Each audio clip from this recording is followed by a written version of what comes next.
Très souvent, les femmes dans le milieu de la boxe, c'était celles qui portaient les pancartes entre les rounds, mais ce n'était pas celles qui combattaient.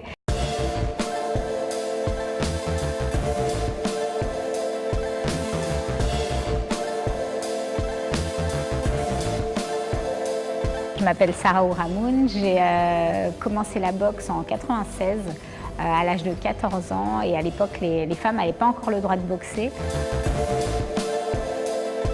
J'ai été 10 fois championne de France, 3 fois championne d'Europe, championne du monde et j'ai arrêté ma carrière 20 ans, presque 20 ans après, en 2016, aux Jeux de Rio où j'ai décroché une médaille d'argent.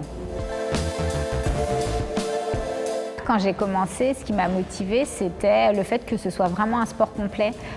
J'avais l'impression de travailler vraiment à tous les niveaux, au niveau du corps, où je sentais que je devenais beaucoup plus endurante, beaucoup plus forte, beaucoup plus rapide, mais aussi au niveau de la tête, parce que le fait de monter sur un ring, ça me donnait confiance. Mais ma mère a eu très peur, parce que pour elle, la boxe, c'était pas tout ça. C'était pas de la stratégie, c'était pas du mental, c'était pas du physique, c'était Rocky.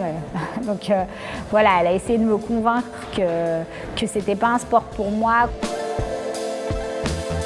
C'est vrai que toute ma carrière, j'ai eu l'impression de devoir me battre pour me faire ma place. Très vite, on est venu me voir en me disant « Écoute, c'est un sport difficile, tu ferais mieux d'aller faire de la danse ou du basket, il y a un club juste à côté. » Et je me souviens qu'en arrivant sur le ring, quelqu'un a crié « Retourne dans ta cuisine ». Il faut savoir que dans certains pays, la Suède, la Hongrie, les femmes boxaient depuis 1939.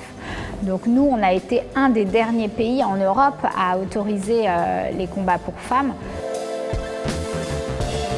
Le vrai exploit, ça a été de pouvoir me qualifier pour les Jeux Olympiques à l'âge de 34 ans et en étant maman alors que personne ne voulait y croire. Au-delà de l'exploit, ça a été un rêve qui s'est réalisé et un sacré rêve puisque c'est un rêve que j'ai porté pendant 20 ans et je me suis levée tous les matins avec ça en tête. C'est vrai que j'avais envie, mais je ne m'imaginais quand même pas finir ma carrière sur une finale olympique.